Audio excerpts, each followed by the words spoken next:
Essa semana, o Goiás Record continua a rodada de entrevistas com os pré-candidatos ao Senado no quadro Política em Debate Especial.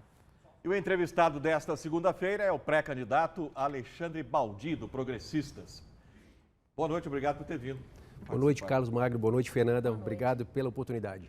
O senhor é um dos 3 pré-candidatos ao Senado na chapa que seria do governador Ronaldo Caiado.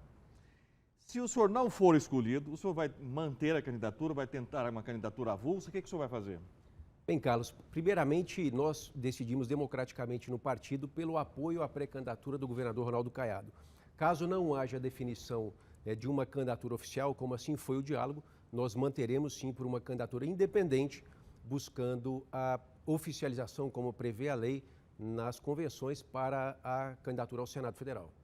O senhor sempre foi muito próximo do Marconi Perillo, né? E ele é líder nas pesquisas.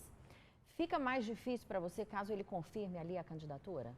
Bem, Fernanda, eu tive uma oportunidade como secretário de Estado de Indústria e Comércio entre 2011 e 2013 no governo do ex-governador Marconi. Mas não há problema nenhum, do ponto de vista de proximidade pessoal, de ter que enfrentá-lo sob uma eleição ao Senado. O senhor é próximo dele ainda? Não temos proximidade, porque foi uma relação profissional enquanto secretário de Estado durante o governo.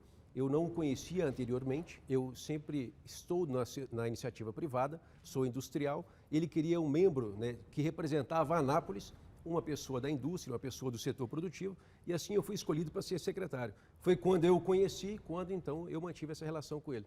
Até que ponto esse reentrê do ex-governador impacta as eleições de outubro e as candidaturas, a do senhor, inclusive, porque ele meio que chegou chegando, né? Ele praticamente foi humilhado na eleição passada, ficou em 5º lugar na eleição para senador, mas agora ele voltou com uma perspectiva muito forte.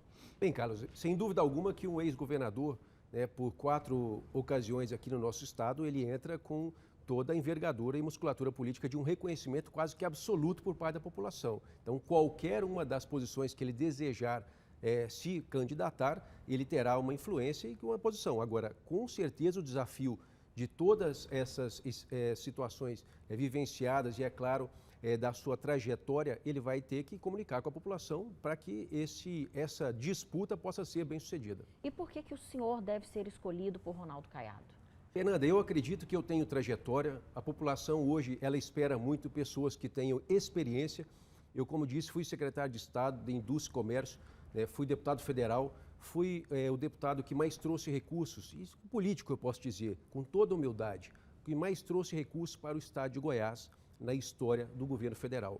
Certo? Eu consegui, depois, enquanto o 8º goiano, ministro das cidades, ser aquele que mais construiu casas populares para a população aqui no nosso estado. Foram 75 moradias entregues todos os dias enquanto eu estive ministro. Escrevi o marco regulatório do saneamento básico. Fiz aqui projetos importantes de mobilidade, como a retomada do BRT Norte-Sul. Autorizei o ex-prefeito Iris Rezende a construir a Avenida Leste-Oeste. Quer dizer, tenho trajetória, experiência e ainda perspectiva de futuro.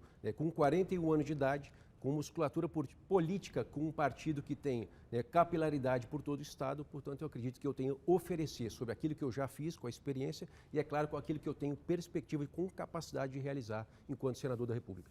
A eleição para senador é muito mais difícil, e essa em particular um pouco mais, porque só tem uma vaga. Não seria mais viável se recandidatar à Câmara Federal? Carlos, eu sempre fui movido por desafio. Eu sou empresário industrial, eu não ganhei a minha empresa, comecei ela com 2, 3 funcionários, colaboradores. Hoje tenho centenas de pessoas que trabalham comigo, conquistei com o suor do meu trabalho, conquistei com aquela dedicação. Entrei para a vida pública, eu não tive pai, não tive padrinho. Portanto, ninguém que me desse a mão para que eu conseguisse politicamente vencer a eleição. Venci a eleição para deputado federal com apoio dos goianos. Marconi não foi um padrinho? Não foi um padrinho. Portanto, eu venci a eleição com toda a disputa que eu decidi entrar, até mesmo contra a vontade da minha família, que nunca me apoiou a estar na vida pública ou política. Me tornei ministro das cidades, jovem, sem ter padrinho político. Portanto, eu quero dizer a você, Eu gosto de desafio. E o meu desafio é poder ajudar a transformar a vida das pessoas, que na vida pública e na política a gente consegue fazer com milhões de pessoas. Quando eu falo que eu entregava 75 chaves de moradias para as pessoas em Goiás e 1.200 para o Brasil todos os dias, é isso que me estimula a estar na vida pública.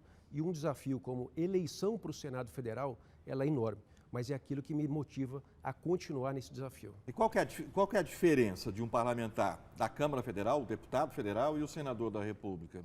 O que o senhor imagina que possa fazer mais do que tenha feito na Câmara? Bem, quando você é um deputado e quando você é um senador, a diferença na estrutura, na formalidade, ela é enorme. Mas hoje, no dia a dia, ela não é nenhuma. Nós temos aí uma realidade que um país bicameral, que os senadores hoje cumprem papel de deputado e assim vice-versa. Portanto, o que eu acredito que eu possa fazer? Nós temos inúmeros projetos que eles são possíveis. Hoje o senador, enquanto deputado, ele tem que buscar recurso. Recurso para quê? Para Estado e municípios fazerem obras. Ajudar o prefeito de Goiânia, por exemplo, Rogério Cruz, a executar uma obra do monotrilho da Leste-Oeste, do Eixo Anhanguera, acabar com aquele Eixo Anhanguera como ele é uma realidade. Eu fui secretário de transporte do maior sistema de transporte público da América Latina. Quer dizer, eu tenho experiência em obra, em planejamento, em investimento, em execução. Portanto, são esses aspectos que a gente tem que trazer recurso federal, que fica 70% do imposto que a gente paga, para vir para cá, onde a gente vive, que são nas cidades. E essa experiência em São Paulo, o fato de ter sido secretário de transportes em São Paulo, de ter sido ministro, de ter atuado em Brasília, isso não te distanciou do goiano? De forma nenhuma, Fernanda. Essa força política, aliada à minha experiência, me permitiu que o quê? O ano passado eu estava secretário em São Paulo e fui o segundo que mais trouxe ônibus escolares para cá, para Goiás, para crianças carentes serem levadas da sua casa para a sua escola, no Brasil. Portanto, eu, mesmo que estive adquirindo experiência para o meu currículo, para que eu pudesse oferecer agora aos goianos, eu jamais deixei de atender a todos os chamados. E as obras que coloquei aqui, que foram mais de 4 bilhões e 500 milhões de reais em moradia, em mobilidade, como eu disse, o BRT Norte-Sul aqui em Goiânia, em asfalto de bairros de Anápolis, em obras que eu tentei fazer, mas ainda não consegui, que eu quero fazer quando chegar no Senado Federal, por exemplo, no transporte público entre Brasília e o entorno, Valparaíso, Novo Gama, Lusiânia, que é fundamental, que são investimentos necessários. E todas essas obras que foram continuadas, assim como o BRT, daqui a pouco vai ser inaugurado pelo prefeito Rogério, recursos que eu aloquei.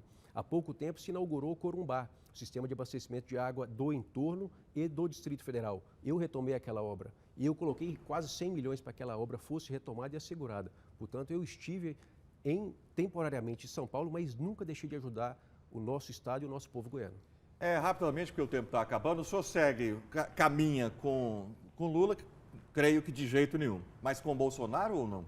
Exatamente, Carlos. O nosso partido hoje tem total apoio e decisão de caminhar com o presidente Bolsonaro. O nosso presidente nacional é o ministro da Casa Civil, Ciro Nogueira.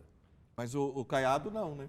Bem, a nossa posição, inclusive de ser candidato independente, é pela nossa experiência, aliada à nossa jovialidade com expectativa de futuro, para que a gente possa apoiar o governador Caiado na sua reeleição e estar com o presidente Bolsonaro também na sua reeleição. Muito bem, muito obrigado pela entrevista. Boa noite ao senhor, boa sorte na campanha. Obrigado, Carlos se for escolhido. Obrigado, Fernanda. Obrigado a todos aqui da Rede Record. Boa noite.